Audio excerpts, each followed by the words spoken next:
And welcome back, everyone, for week 2 of the 2016 NFL season. Not too bad last week, 3-1 against the spread, and I split the over-under picks. Almost got the parlay, so close. We're going to get it this week. Here are the picks.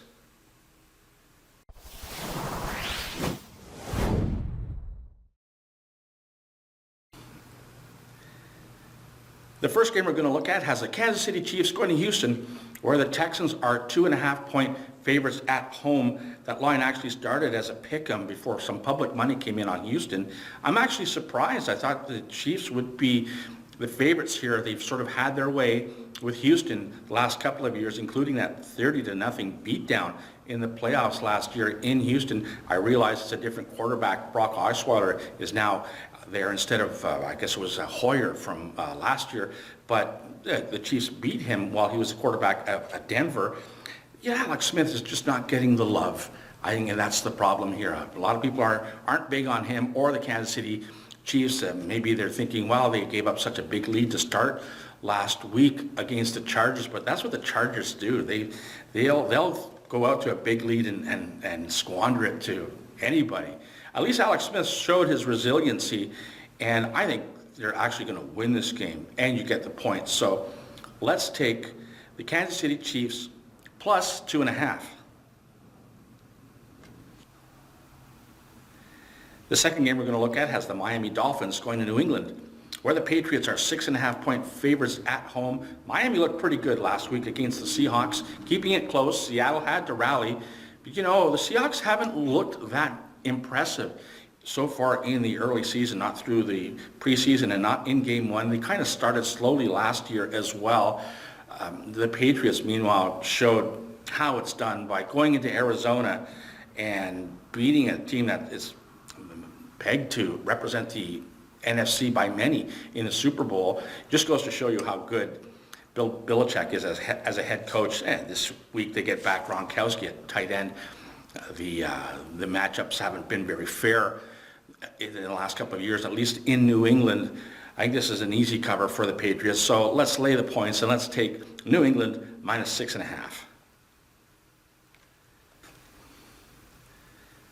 The third game we're going to look at has Dallas going to Washington, where the Redskins are 2.5-point favorites at home. Last week, it just proved what we already know. Dallas simply cannot win without Tony Romo as their quarterback, and Washington can't beat playoff teams, but they can beat non-playoff teams, and that's what's going to happen here. It's a very low price to pay. It's under a field goal, so let's lay the points, and let's take the Washington Redskins minus 2.5. The fourth game we're going to look at has the Indianapolis Colts going to Denver, where the defending champion Broncos are 6-point favorites at home. Last week, the Colts gave up a big lead, came back only to lose it in the end. Could be a bit of a letdown spot here. Denver was in a fist fight themselves against the team that they beat in the Super Bowl, Carolina. Could be a letdown spot for them too, but the champions don't usually do that. Plus, they've had a couple of extra days rest. With the Colts' very porous offensive line, this is a chance for Von Miller and his friends to pin their ears back and attack poor Andrew Luck. They could get a defensive touchdown very easily, and that would be the difference. So let's lay the points, and let's take Denver minus 6. The fifth game we're going to look at has the Tampa Bay Buccaneers going to Arizona, where the Cardinals are 6.5-point favorites at home. The Cardinals blew a big chance to prove to the entire NFL that they belong in the Super Bowl conversation. They're kind of tight against a depleted Patriots team. Meanwhile, the Tampa Bay Buccaneers come in all loosey-goosey, a good win on the road against a divisional foe here. They might hang with Arizona. 6.5 points might be a little bit too much. So you know what? Let's take the points, and let's take Tampa Bay plus 6.5. We're going to take a couple of over-unders. I just talked about the Tampa Bay-Arizona game. That total is 50. I see that going over the total of 50, so let's take over. And the New Orleans Saints take on the New York Giants. I know the Giants let us down last week, but I think there'll be a lot of points in this game. That number is 53. Let's take over the 53. Here's my Let's Take the Man's Money parlay play for the week.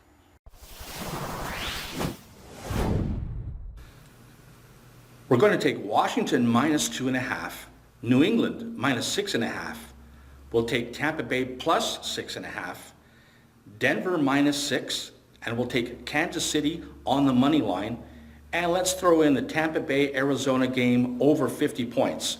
A $25 bet will get us $1,365.87.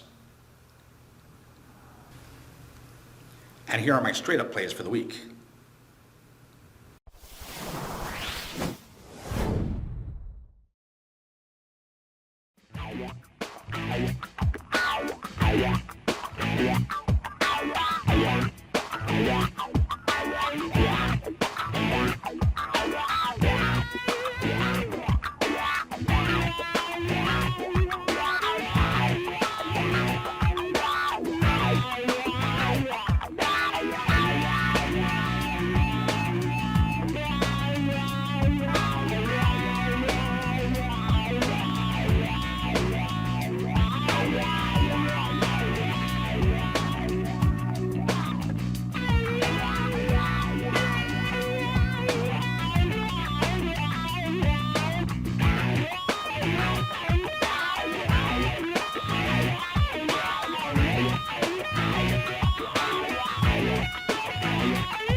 Okay, those are my picks for this week. Good luck to you. Don't forget to join us on our Facebook page. I will leave the link below. And I'd like to announce the leaders so far for the GeoKnows Awards for Prognosticators of the Year. In the straight up pool, Stephen Coleman from Half Moon's Picks leads with 13, followed by Beal Bailey, Bridgewater's Finest, and yours truly at 12. And in the Against the Spread pool, TP Professional leads with 11, followed by Half Moon's Picks, Hatbox, and Ben Deco at 10. Well done, guys. Okay, for the GeoKnows YouTube channel, I am Geo. Let's take the man's money.